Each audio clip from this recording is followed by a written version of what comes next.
We're joined from Launceston by the Labor leader Anthony Albanese. Mr Albanese, good morning to you. Good morning. Why is Kristina... It's a bit chilly here. It looks a bit chilly. Why is Kristina Keneally the best person to take on the Home Affairs shadow portfolio? Peter Dutton will know he's alive each and every day with Kristina Keneally as the Shadow Minister. She's an effective communicator. She's an important part of my team, and I'm very proud of all of my team. We will hold the government to account each and every day, but we'll also develop our own policies and our own agenda to take to the next election. We don't have to do that today.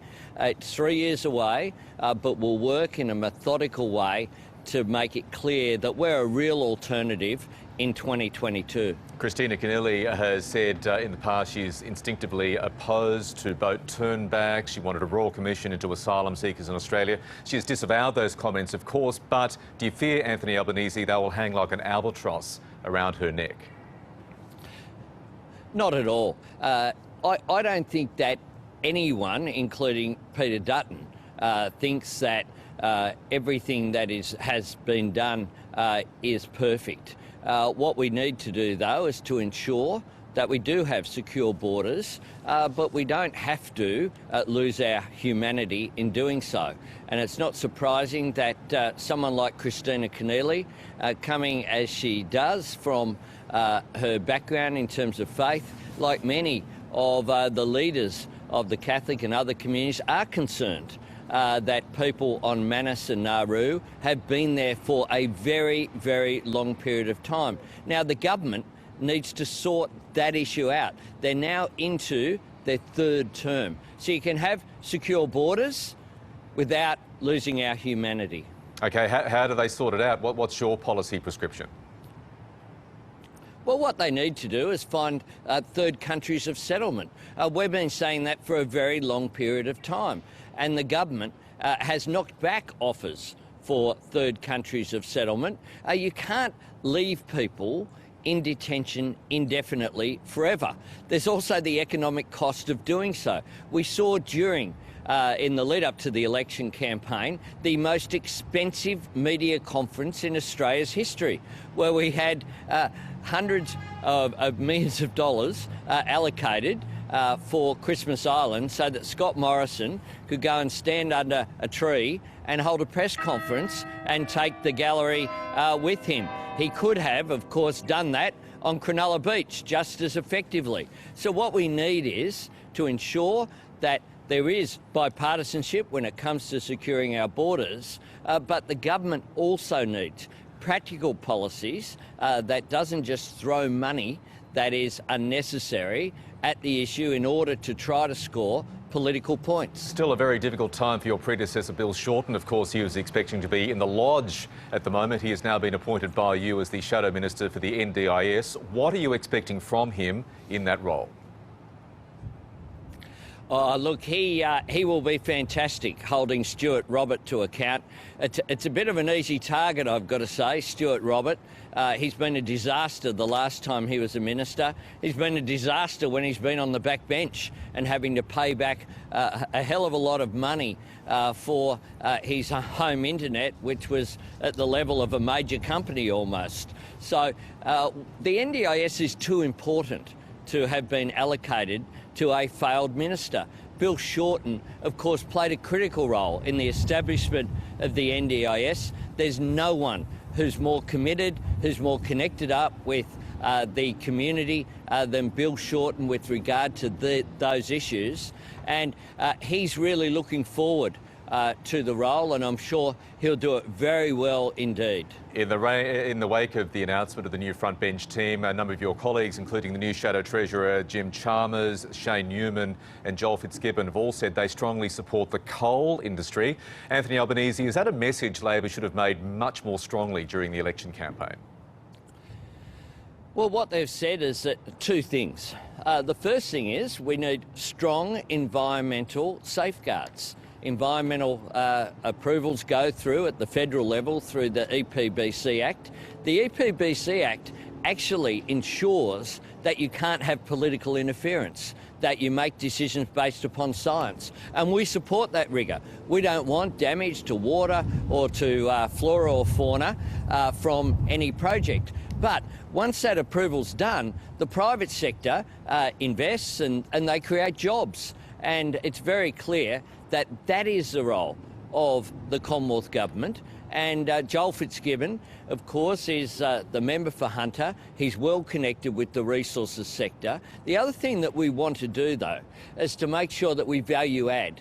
I look at minerals like lithium that are currently being exported, and then it comes back in the form of batteries for solar energy and for other products. I want that high-value manufacturing to be created here. So I think Joel Fitzgibbon, working with Brendan O'Connor as the new Shadow Minister for Industry, working with Murray Watt as the Shadow Minister for Northern Australia, they have important roles to play because we want to see new industries. And Claire O'Neill's been given the important responsibility of Shadow Minister for Innovation, Technology and the Future of Work. One of the things that we need to ensure is that we have increased job creation here. We've been a great nation at innovation. What we haven't always done is take economic advantage of that innovation and those new ideas. OK, a couple of other issues before we leave you, Anthony Albanese. The Finance Minister, Matthias Cormann, on Insiders yesterday ruled out any prospect of breaking up the government's income tax cut package. Is that a deal breaker for you? Well, look, we'll give consideration to it, but Matthias Cormann should be held to account, as should Scott Morrison, for their commitment. Their commitment was that tax cuts would come into play on July 1. There is no reason why the Parliament can't sit before July 1, sit for an hour. I've made the offer, one speaker aside in the House. The Senate, of course, I can't control, but we can put those tax cuts through in a day, and it can be done efficiently, and then the government can fulfil the promise that they themselves have had. We'll consider the second and third elements of that package on their own merit. But I've got to say that Matthias Cormann or anyone else who looks at the international economy, looks at the uncertainty that's there, looks at what is happening between the United States and China in particular and the potential impact on our domestic economy, and suggests that they know what the economy will look like in the mid-2020s. You know, you can't have a mandate into elections into the future. You can have certainly an argument that July 1, those tax cuts should be delivered, and I believe they should be.